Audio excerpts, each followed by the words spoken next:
Hey guys, and welcome to my channel. So last week I made a video where I gave my personal take on quote unquote unpopular K-pop opinions that I basically hear all the time, and I also got a lot of suggestions for other opinions to talk about, particularly from Kim Sok-jin Made Me Straight Again. Great name there. She gave a ton which I'll be mentioning in this, so yeah, big thanks to you. Disclaimer, this video isn't meant to offend anyone. Everyone is entitled to have their own views and opinions as long as they're not just hating on anyone or being malicious. I don't mean any hate towards anyone with this video, just putting that out there, and don't take this too seriously. This is all just for fun, and at the end of the day, K-pop isn't that deep, etc, etc. Anyway, let's just get started.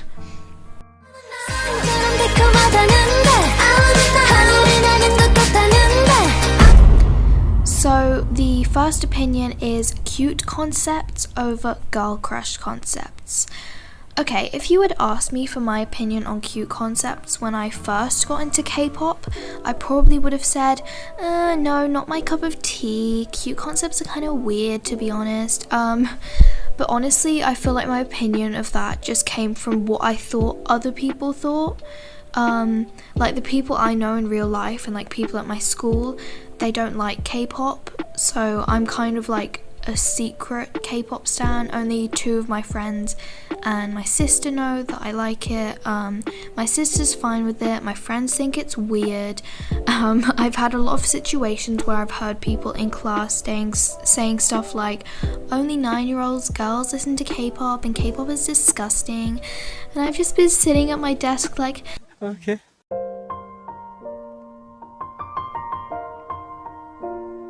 But that's a discussion for another time. Yeah, I thought it would be at least a bit more socially acceptable if I just listened to like the badass side of things and avoided cute concepts altogether. But then Twice came along and messed everything up. And I came to the conclusion that, hey, what is actually wrong with listening to music that's light-hearted and fun and makes you happy? Like, what is actually wrong with that? And now I can name a ton of songs that have cute concepts, which I absolutely love, and I'll show them on the screen now. Whether cute concepts are better than girl crush concepts is debatable. Like, sometimes I come across cute songs that I find a little bit too much, but at the same time, I like how, unlike a lot of girl crush, they're rarely all in your face with like heavy bass and beat drops that hurt your ears. Honestly, like always, it's down to your personal taste and it's different for different people.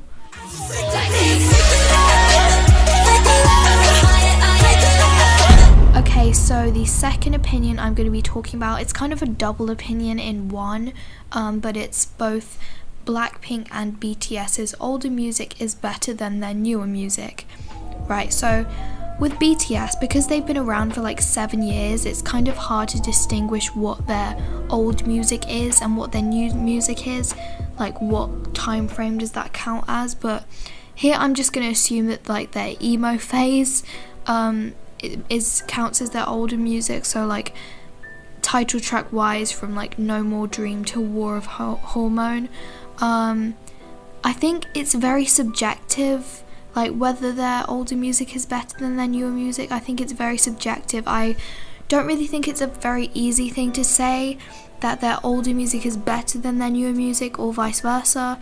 Personally, I do find myself listening to their more recent songs, or kind of their songs that are a bit in the middle of things, like Fake Love, DNA, Spring Day, yeah, those kind of songs. Although I really do love Danger.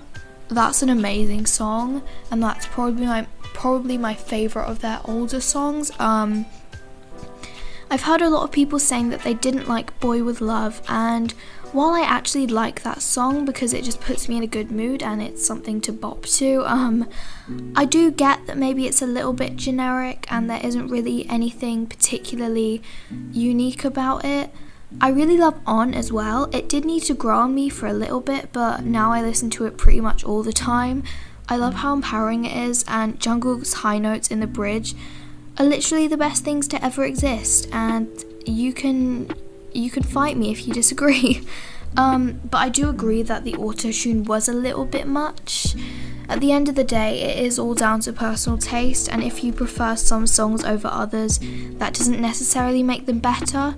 I really like the direction that BTS's recent music is going in, but if you don't, then honestly that's understandable.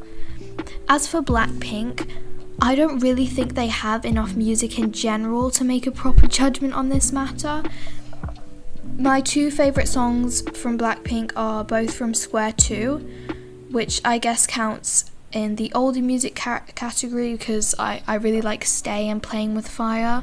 But then my third favourite song of theirs is Kill This Love.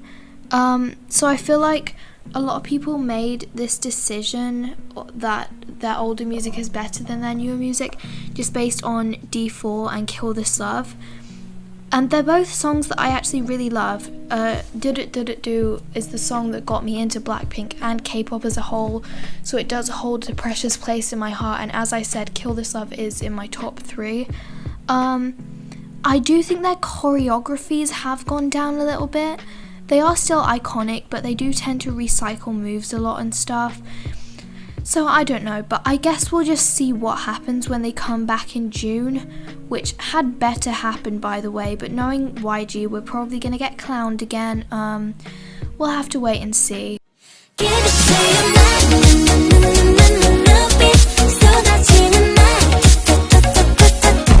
the third opinion is Momoland is problematic. I'm not actually a Momoland stan, but please, can we shut up about them being quote unquote problematic when like no one actually has good reason to be saying that? Bashing them is not cute, it's boring, we've heard it all before, it's gone out of fashion, just leave them alone. In my last discussing unpopular opinions video, I talked about how K-pop stans often overanalyze reactions and take every little expression an idol makes and just assume things about it and then blow it out of proportion. And I talked about it as how this overanalyzing thing is present in shipping, but I actually didn't talk about how it's used to assume that idols hate each other, and Momoland were victims of this kind of overanalyzing in this case, actually more than once. At an award show, Blackpink won, and Nancy, I think, from Momoland, she was caught giving them like a quote-unquote death stare, but it wasn't even a death stare, like she literally had a blank expression on her face, and I think that just got misinterpreted. Momoland have literally had a V-Live where they're jamming to Playing With Fire. Like, I highly doubt that they hate Blackpink just because Nancy looked at them and her expression was overanalyzed. Like, that's not good evidence for that. People also say that Daisy, I think it was Daisy, she laughed at Jimin's voice crack during an award show. But when people use this clip to prove that Momoland are problematic, they take it completely out of context. If you watch the full clip, you can clearly see that Daisy starts laughing before Jimin's voice crack. So that heavily implies that she was laughing about something else. I could talk about a bunch of other stupid things, but I don't want to ramble on for too long.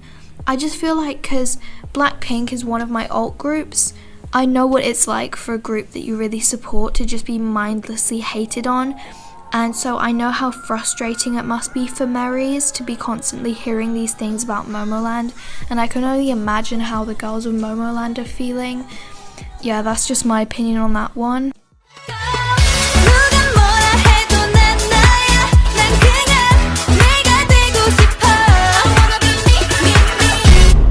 Opinion number 4. ITZY's concept needs to change. I actually really like ITZY's concept. I think it's quite different to other concepts you see in K-pop, but I do get why people are starting to find it a bit repetitive. All their title tracks so far have had very similar styles, basically the same vibe, and I do think it's cool that ITZY have like a signature sound, but I also think that it would be nice to see them switch it up a bit. I like their whole I love myself theme, but I think it could be interesting for them to take a slightly different approach to to that message. Like, the message on their songs so far have been quite sort of surface level and light-hearted, just like embrace your differences, but it would be cool to see them maybe talk a bit more seriously about like mental health and body confidence, and release some songs that can really speak to their audience. But I don't think that they should completely change their concept. I disagree with that.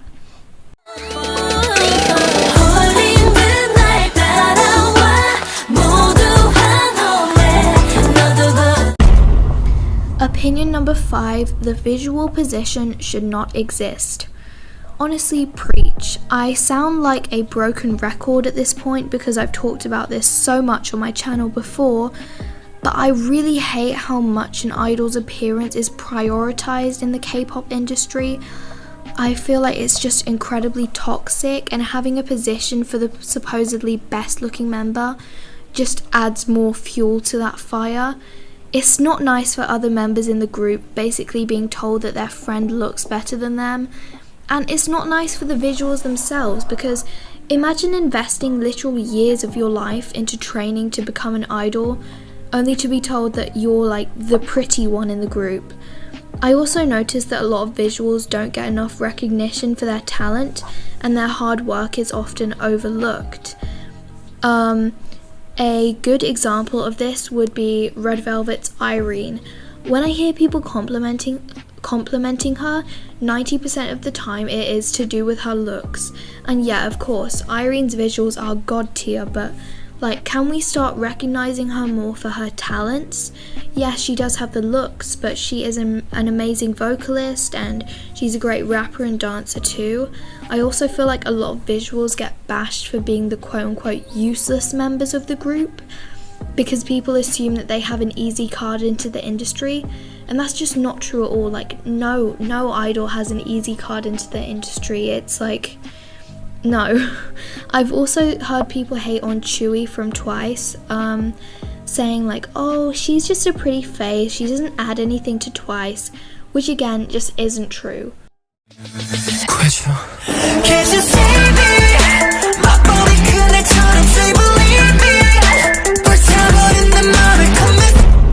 Opinion number 6, Tomorrow by Together is privileged.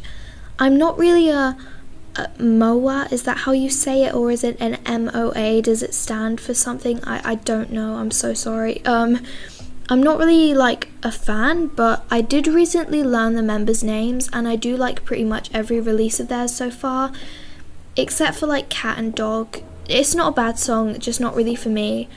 So you know, I might start standing, but anyway, about this opinion. I feel like yes, TXT did have an advantage from the start. Of course they did.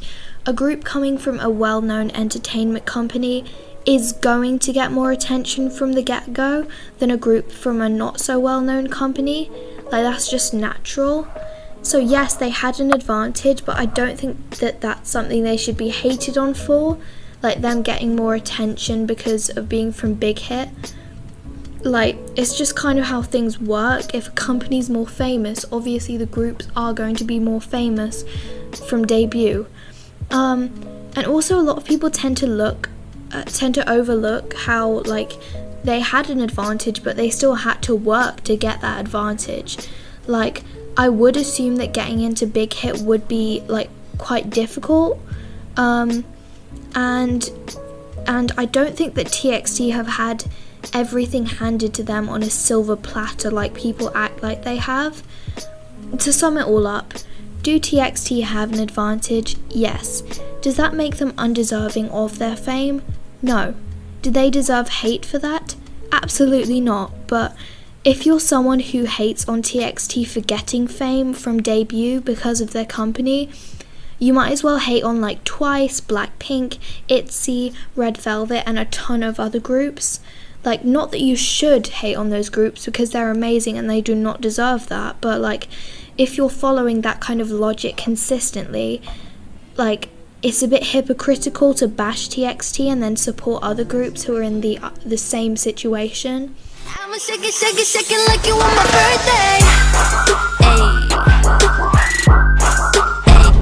birthday. Opinion number 7, Somi is unlikable.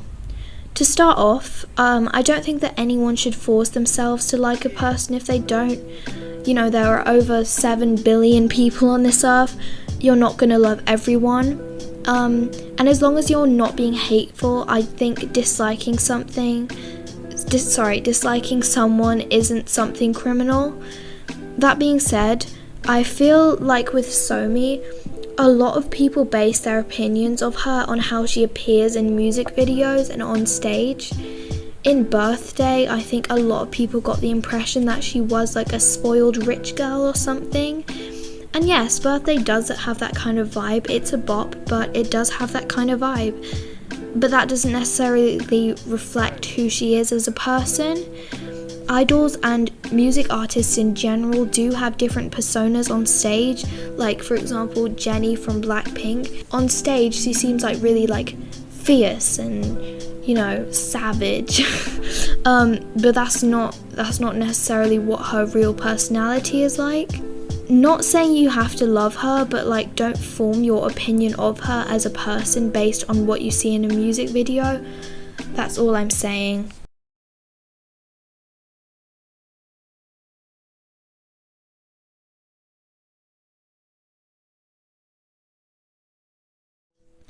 Okay guys, this video has been really long, so I'm ending it here. There are actually a ton of more opinions that I want to talk about, so it is highly likely that I will be making a part 3.